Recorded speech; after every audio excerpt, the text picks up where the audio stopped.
Welcome to the Rock Your Comeback podcast. I'm Nicole Eaton, author of the books Rock Your Soul and Rock Your Comeback, as well as an intuitive therapist, and I'm here to remind you of your power.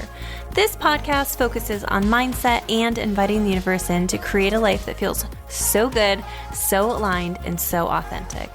I hope you're ready.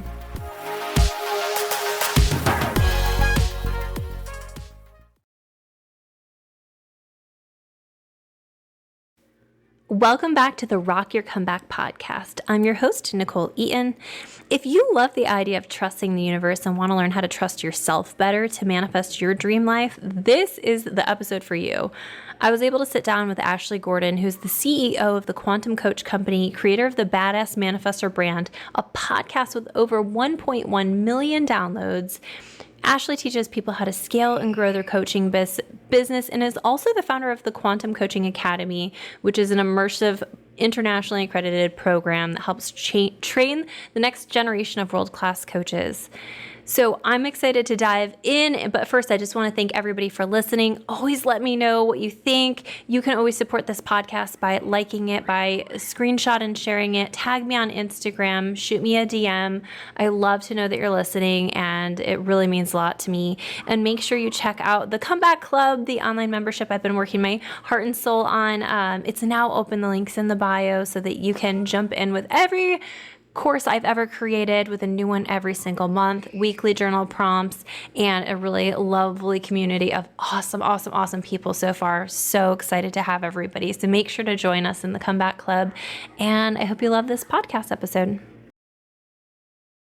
I am so excited to have this guest on today. She is somebody I look up to, connected a while ago, and we were just saying, like, we haven't had like a formal conversation together. So I think this is a conversation that's going to bring massive change to everybody who listens. And I'm so excited to introduce the quantum coach, Ashley Gordon. Welcome, Ashley. Thank you. I'm so excited. I know it's like so crazy. I feel like we've been internet friends for, I don't know, years at this point. Yeah. Well, and I always think you like cross paths with somebody, and sometimes it's like an immediate interaction, an immediate connection. And then sometimes it's like, oh yeah, like I have this fantastic connection and we have to get to know each other a little bit later. I think that's true about all relationships, you know? Yeah, it's super cool. So one of the things that I like to ask people, because my whole thing is like, how do we reclaim our power? How do we take our power back so that we can make massive changes in the world? So for you, like, what does power mean to you? Ooh, loaded question there. Always.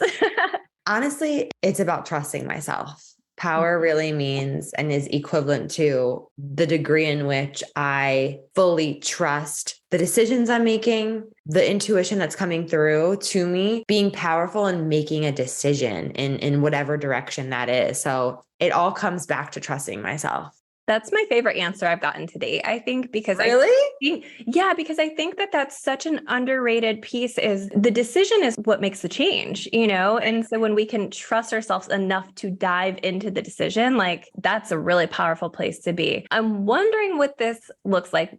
You teach women to trust themselves. You teach them, you know, the quantum field. What was a time where maybe you didn't trust yourself? Like, what did it look like before you got to be in this powerful place? Yeah, well, I would say it's always a dance. So in my work, I teach coaches how to become coaches and how to trust that they're going to know how to facilitate, you know, powerful coaching session if they want to be a life coach, whatever. And for me, you know, I doubted myself a lot when I first started my business. When I first started coaching people, I started coaching people just from my own personal experience. And I didn't fully trust myself in that I could help someone have a transformation. So that was a big thing as far as like trusting myself and building my business and actually helping people have a shift when they work with me. To date, even now, I'm a new mom. I'm still learning to trust myself in the decisions that I'm making for my son and making sure like that trust has been coming up a lot lately. So it's like, you know,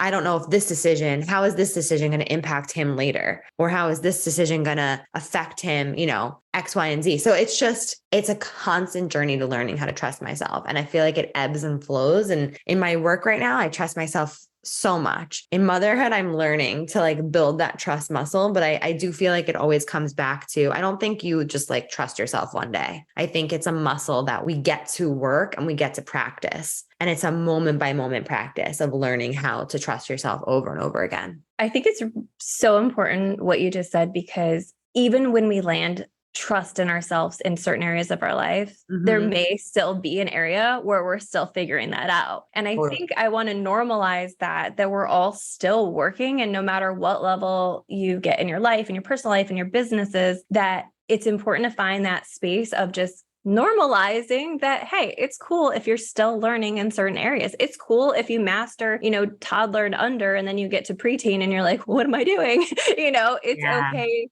to have it be a little messy in some areas. Like, it doesn't have to be perfect self-trust across all of the areas. 100%. And then there's like the difference between trusting yourself and your personal power versus trusting the universe. So some people are really, really good at trusting the universe, but they don't trust themselves. And some people are opposite, where they trust themselves, but they don't trust the universe. And they feel like they can manage it better than God or the universe can. So there's like that whole other element. I'm curious, like, what helped you learn to trust the universe? And have you always just been somebody who like trusted and connected with the universe? Has that been something that's consistent for you? I mean, I feel like I really started to connect in with manifestation and universal principles at age 18 after like a really bad first love breakup. And I started to understand things that I didn't understand before. I was connecting dots. And so after that breakup, I started asking different questions to life about life, to the universe, like, what does this all mean? And I remember going down a really bad path of, hanging out with people in these hotel rooms who were doing cocaine and, not a good path for me to be going down. And I remember that night, a voice inside saying, leave right now. It was 2 a.m. Leave right now. Don't do this. And this is not who you are. And at that time, I was questioning, what was I asking myself? Oh, I was having this like feeling come up that nothing mattered. Nothing matters. I was learning about the universe. I was like, if everything is meaningless, then nothing really matters. So why does it matter if I hang out with these people and do drugs? It doesn't matter. I listened to that voice, and it took me down a completely different path that night. Like leaving that was a big moment for me of realizing this is not who I am. This is not the path I want to be going down. And it wasn't me who decided that. So that's when I feel like I started to develop this trust in the universe of like, there is a higher power working for me. And I can't remember what, but something good happened after that. So I felt like I was kind of rewarded in that way, even though that's not necessarily how it works. But yeah, I attracted something better after that. So I think that's when my conversation with the universe started to open up, and I started to play with it and getting curious. And I would be like, okay, if I can, manifest, I manifested a new computer. I really want a new computer. And my mom's boyfriend went to the casino and we all went with him, and he gave me money to gamble. And I won like $700 and I bought myself a computer. I was like, wow, I just asked for it. So that's when I started to play with how it all works. I think play is such an important component to manifesting, because I think there is, and I'm curious your thoughts on this, but I just, as somebody who observes and as somebody who teaches, like, people get so serious about manifestation and they get so serious about the rules of manifestation. Yeah. And I don't feel like it has to be that serious. Like, I don't feel like it has to be step 1, step 2, step 3. I think it is an ongoing process of trusting yourself and trusting the universe. It's an ongoing process of examining your beliefs and seeing what how they're showing up. But I do feel like a lot of people are teaching manifestation right now as like, this way is the only way, and here are the steps to do it. I'm curious your take on that. Yeah, I don't believe that at all. I feel like manifestation is such a personal process and it's different for everyone. What works for me won't work for someone else. And I feel like that is essentially the lesson that I learned when I first started becoming a coach, because I was like, okay, I'm teaching from what worked for me, and what worked for me actually might not be for that person. I think you have to find your flow. And whenever things are going really, really well, it kind of work it backwards without overthinking it, right? Where you're in the flow and you're like, oh, this is happening and that's happening and all these good things are coming through. Like, observe, what's your energy like right now? Where are your thoughts at? What is your focus on? How are you feeling in your state of being every single day? What programs are you running? How are you talking to yourself? And just kind of start to assess what's working really well for you. And then you can just do more of that. However, my favorite tip that I ever got from manifestation was, in the beginning, I hired a coach to help me manifest my life. And I remember him, it was a guy, and he said to me, he's like, what do you love about what you do? And I was like, I just love helping someone have that shift, kind of like the intention that you set before we started. And he was like, okay, that right there, like that shift, what does that feel like? And I was like, well, it's when someone has that aha moment when we're working together. And he's like, okay, what does that feel like in your body? And so we put that aha moment feeling in my body. And I was like, oh, it feels like light and fun and exciting and powerful and whatever was coming up. And he's like, that right there, that's your code, right? That's your energetic signature that's going to make your business like blow up, because you're going to focus on that feeling over and over and over again. Because ultimately, at the end of the day, that's what you want to have. You want to have that feeling, that moment, that's very specific feeling. And I would just feel that feeling when I was driving in my car, when I was walking my dog, when I would just feel it all as much as I possibly could in an authentic way. And that's been like one of my favorite ways to create what I want, is just getting into that feeling state. That's a great tip. I think the power of manifesting from, it's nice to manifest what you want, but is it going to lead you to the feeling you ultimately want? So tapping into the feeling first is such a beautiful way to like connect that process. Yeah, I need to do that more. Maybe I can manifest my baby sleeping through the night like that. Like, what does that feel like to have a sleep?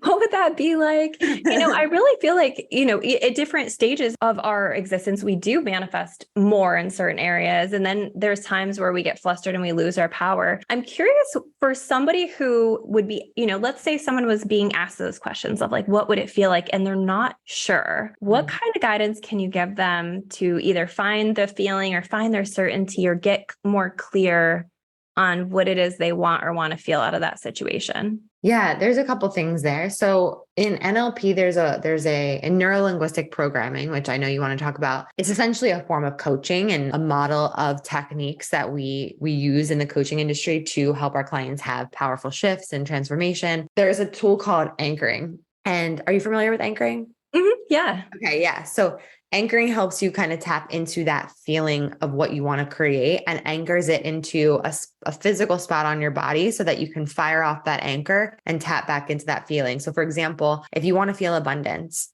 you can anchor that feeling in at the highest point that you feel it when you're tapping into that feeling and put it on your knuckle, right? Press down on your knuckle. And that will be like that spot to fire off when you want to feel that feeling. So if someone can't feel let's just say someone's in really bad debt and they really do want to feel wealth or abundance and they want to anchor that feeling in, but they just don't know how to get there. One, I would ask them, do you know anyone who has achieved what you want to achieve? And they might think of someone famous or someone that they know, and they'll be like, yes. And then I'll ask them, what resources do you think they had within themselves to achieve that? So instead of tapping into the feeling of what they want, I would have them tap into the resources that person had or that they have to achieve it.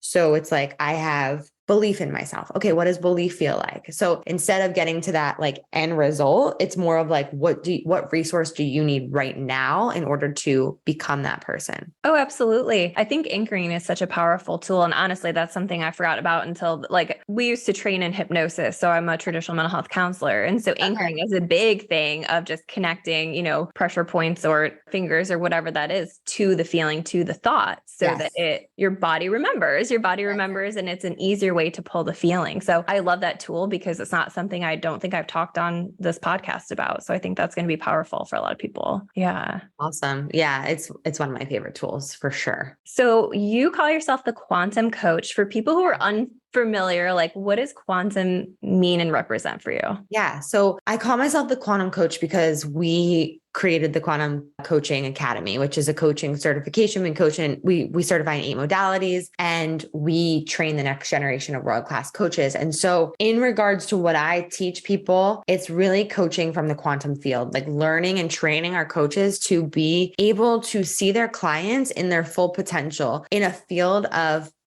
unlimited possibilities, no matter what someone's been through, what they're currently going through, whether they're in, $100,000 in debt or not, and they want to be somewhere else, you're still seeing them in all of their potential from that space. Because when we believe in our clients and we believe in the people that we're working with, even more than they believe in themselves, we hold that vision for them. So it's really about understanding that there's an infinite number of realities available to you and to me at all times. I like to help people tune into which reality they want to be part of. But a big part of that process is helping them release what no longer serves them and rewire that energy. Because I believe that energy, well, I think this is like a law. Energy can't be created or destroyed, but it can be reprogrammed. So I help them release, rewire, and then receive something brand new. And we can receive something brand new in that field of infinite realities, infinite potential realities that are available to all of us, where the reality is maybe right now you're in debt and there's a different reality that's the complete opposite, or whatever it is that you want to create. There's an infinite number of realities available to you. And I believe that when everything was created, every single possible potential reality has already been created when everything was created. Absolutely. So quantum, like jumping in quantum fields is something I've been like down the rabbit hole this year.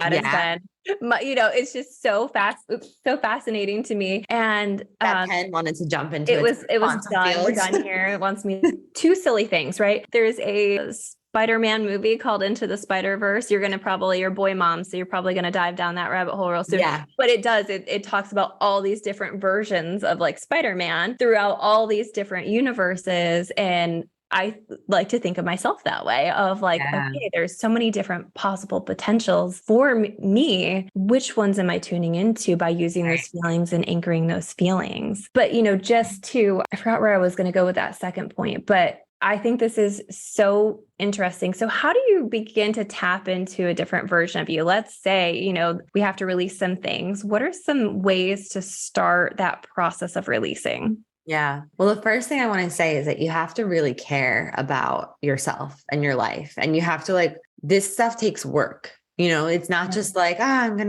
to do this one day. It's like, if you really want to do this, if you want a quantum leap, and I always say like quantum leaping is really just about, and I teach our students this, it's really about the mini shifts, right? It's if you can help someone have an aha moment, and it doesn't have to be this crazy aha moment. It can be a simple moment where they have a shift in their awareness. All of those start to compound, and that's what creates the shift. And that's what creates the change in the reality. So when you start on this journey, you have to be like, okay, I have to care so much about myself and the way that I feel that I really am committed to diving into this work. So number one, care about yourself. That's silly, but yeah. Number two, to start to release, it's like bringing your awareness to what's in your way.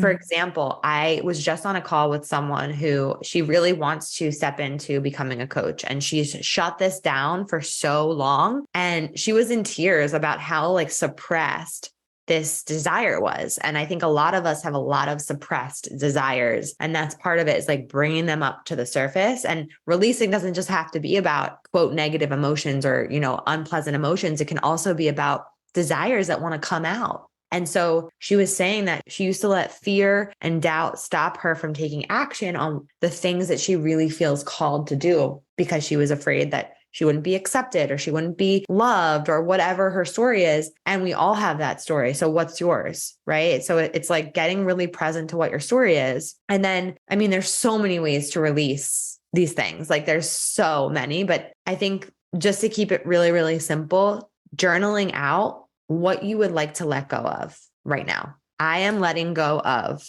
and write it out. I am no longer available for, and write it out. Sometimes just about getting it out of you is a huge release. I don't know if you've ever felt that way, but I forgot about the power of just writing it out. I wrote a whole freaking thing the other day, and I was like, okay, I don't need to call 5 friends and tell them all the things that are bothering me. No, that's actually part of my practice before I do any manifestation intentionally is I'll make sure there's nothing in there that's going to block what I'm about to intend for myself. That if I've had a hard week or I've had a hard interaction with somebody, that I can really just pour it out. Because if we're talking about energy not being able to be, created or destroyed, we can shift it by at least getting it out of our body, looking at it, saying, is this even true? Because half of the time I'm just writing in a non-judgmental way. And I'm like, wow, that's so much bullshit shit I didn't even know was in there. Like, bye. Exactly. I love the Yeah. part where you said, though, that it doesn't have to be a negative emotion that you're releasing. It Mhm. can be a desire or something you've really wanted for yourself. And I think it's a really important point that you made that,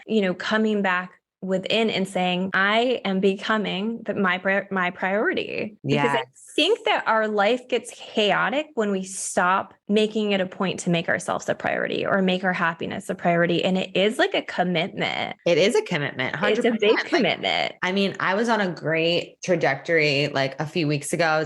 I was meditating at night, doing my thing at night, and then it just stopped. And I feel the difference. I feel the difference in my life. And I feel like, man, when I make that a commitment and I'm really prioritizing it, and I feel like the more you know about manifestation and creating your life, and the longer you've been in the game, like you and for me personally, it can be easy to just be like, oh yeah, like it's all happening already. I don't need to do anything. I don't need to like focus my energy. I don't need to, the universe knows what I want. I'm just going to live my life and it's all going to just come to me. And it can. But when I make the time to intentionally manifest, to deliberately create, and that used to be my tagline, like deliberately create your life, everything is just so much easier. Everything. And it just comes with like creating that time to tune back into what is it that's happening? What do I actually want? What do I need to let go of? Those intentional times. I remember what I was going to say earlier. Yeah. You had talked about seeing the infinite potentials for people. One of the things that I'm really, I don't want to say against because that's not the language I want to use, but when people worry about other people,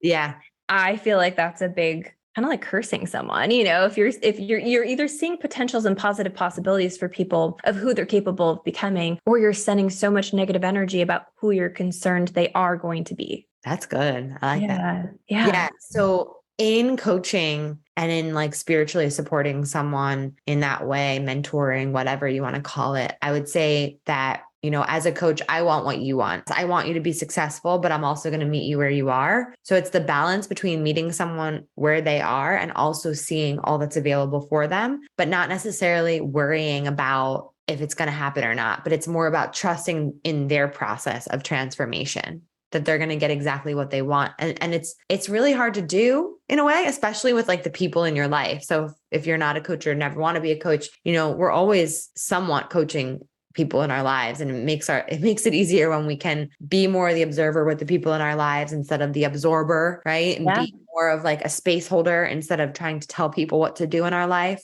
or worry about them constantly. And I feel like everyone's on their perfect journey. And sometimes we just have to sit back, let go of trying to manage every single thing about every single person in our life, because it's stealing your energy and it's exhausting. Yes. So I know I want to touch a little bit on neuro-linguistics programming because we brought it up in the beginning. Yes. How did you get into this? And what was your first experience with seeing the effectiveness of NLP? I was getting like really trained up in coaching for many years. And I felt like something was missing in my coaching. And it was when I discovered NLP, I was asking the universe and the universe was like, here, neuro-linguistic programming, you can reprogram your subconscious mind or help your clients this way. So I started looking into it, and really just to break it down, I have a definition here that I can read to you. Neuro is our mind and our senses and the way we experience the world. It's like visually what we see, what we feel kinesthetically, what we hear, the sounds, the words that people say, the way that they say them. Auditory, it's what we taste and what we smell, olfactory and gustatory. So it's really about our mind and taking in the world through our senses. And then the language, neuro-linguistic, the language of our minds that we use to color our life and give it meaning. So the pictures, the sounds, the taste, the internal dialogue, the beliefs, the meaning that we give the things that we're seeing and we're taking in. And that is creating like our language processing in our brain, creating pictures in our mind. And then our programming is the behavioral patterns of our mind that we use to move us closer away from the things that we want. So essentially, we're taking in the world, we're running it through this processing system of our identities, our values, our beliefs, our programs. We're running it through what language we speak, what mood we're in, what decisions that we've made in our life, such as the decision of I'm not good enough, I'm not worthy enough, back whenever that decision was made, I'm not lovable, the memories that we have. So we're taking it all in. We're taking in about 2.6 million bits of information at a time. We're running it through this whole processing, all these filters. And through going through all the filters, our mind is deleting information we don't need out of that 2.6 million bits of information. It's distorting information and it's generalizing information. And then it's creating this internal picture. So for example, if I said to you, Nicole, what does peace mean to you? You would have a completely different answer than what if I were to answer that question. And that's because we all have different internal representations. If I said to everyone listening right now, picture a cat, we're all picturing a different cat. We're picturing a cartoon or picturing a cat we had in the past, or picturing a cat we saw yesterday, whatever, right? We're picturing something different because it's running through our filters in a different way. It's essentially our perception is like that internal representation, and that's creating how we feel about ourselves, the way we carry ourselves, our physiology. It's creating our behaviors, the things we do or don't do. And then it's creating our results. So just to break that all down, basically NLP works with the identity of who we believe we are at a subconscious level, not at a behavioral level. So a lot of people work with their clients or in their own lives on changing their behaviors, but really it's about changing who we believe ourselves to be. And that's the power of neurolinguistic programming. So that's the first little part. And then the second part of that is that for me personally, there's a tool inside of NLP called time technique. Have you ever done it or heard of it? I haven't, no. Okay. It's really powerful. It basically, you can take a trip on your timeline through this lifetime or past generational lifetimes or past life. And it takes you where you need to go to release anger, sadness, fear, hurt, guilt, shame, anything, any negative emotions. And you can also go on your timelines to release limiting decisions such as not feeling good enough, not feeling worthy enough, not being lovable, whatever the decision is, whether it's this lifetime, past lifetimes, or past generational. And the first time I ever did this, it took me into the womb when my mom was experiencing something that imprinted onto me. Yeah. And I was like, had this whole learning and realization and release around worthiness. And it was just so powerful. And the learning that I got was that being who you are, being alive is enough. Right. And so that changed my life.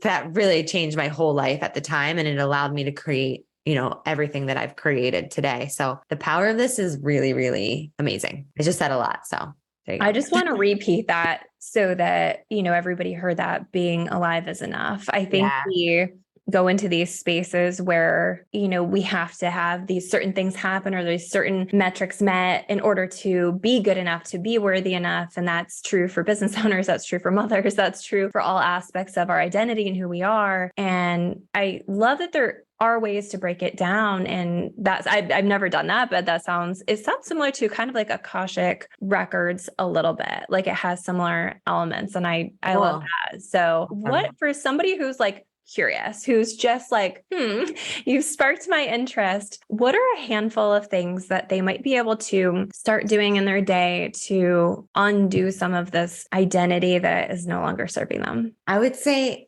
just get curious about the decisions that you're making and where you're making them from. Because I think that will kind of show you a little bit more about where you're operating from. And I think, for someone who's brand new, that might not make a lot of sense to you, but just think about something simple, like how did you eat yesterday? And where did you make that decision from? Or how about how you took care of yourself over the weekend, right? As a whole, and think about how did you make those decisions? Did you make them from a place of lack? Did you make them from a place of feeling good enough, not good enough? Start to kind of get curious and really coming from that place of curiosity to know, who do you believe yourself to be? And whoever that person is, that's why you're behaving the way that you are to get the results that you currently have. Let me give you like a better example. When I first started my business, I never identified myself as an entrepreneur. Never. I never had that identity. So I was operating my business like it was a hobby because I didn't think that I was good enough. I didn't think that I had imposter syndrome. I was like, people aren't going to want to learn from me, or who are they? Who am I?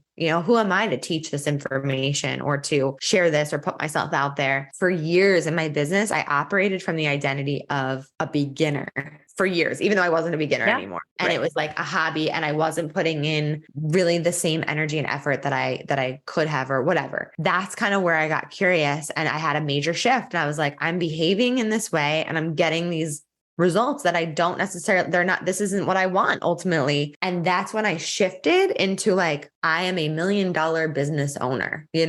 whatever I said like at the time. And that was the identity that I started to make decisions from. I want to point out what a full circle moment this conversation has been, because if we go back to the beginning of the conversation, when you're in the hotel room with people doing cocaine everywhere and you hear this inside voice saying, this is not who you are. And now we're talking about, okay, so who am I? Yeah.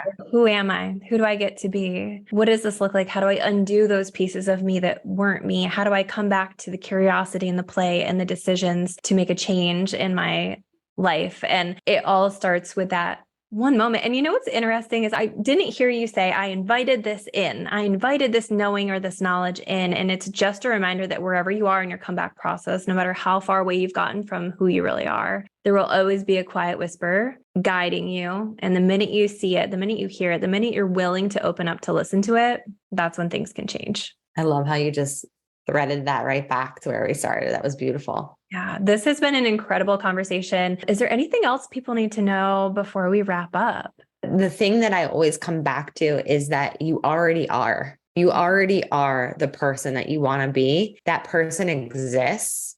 It's in you. It's supported by the field of infinite potential, the quantum field. Like, it's all here for you. If that's true and you already are that version of you that you want to be, ultimately, like if you already are, it's all here for you. Everything that you need is here. And it just wants to trickle into your reality so effortlessly. This is just your reminder to know that you already are. You already are. And if it were true, that is, then how will you show up today knowing that? I love it. That's beautiful. I want people to be able to follow you, connect with you, sign up for your coaching. How can they best find you or connect with you? Thank you. I am on Instagram at thequantum.coach, and I put out a lot of content for someone who is thinking about, or has that nudge to be a life coach. I put out a lot of content for you, or for someone who's coaching, who wants to up-level their skill set. And then you can always find me at thequantum.coach is my website as well. And if you want to look up our coaching certification, it is the Quantum Coaching Academy. So come find us. Thank you so much for jumping in with me. This has been so fun. So fun. Thank you so much. I appreciate you. Make sure to keep an eye out for my latest book, Rock Your Comeback, The Down-to-Earth Guide to Reclaiming Your Power, out this summer. I'd love to connect with you. Make sure to follow me on Instagram or TikTok at NicoleEaton.xo. Thanks for listening to the Rock Your Comeback podcast. I hope you're feeling inspired, motivated, and ready to take on the world. Now go step back into your power. The world's been waiting for you. But first, if you could, leave me a review or share with a friend. Thank you.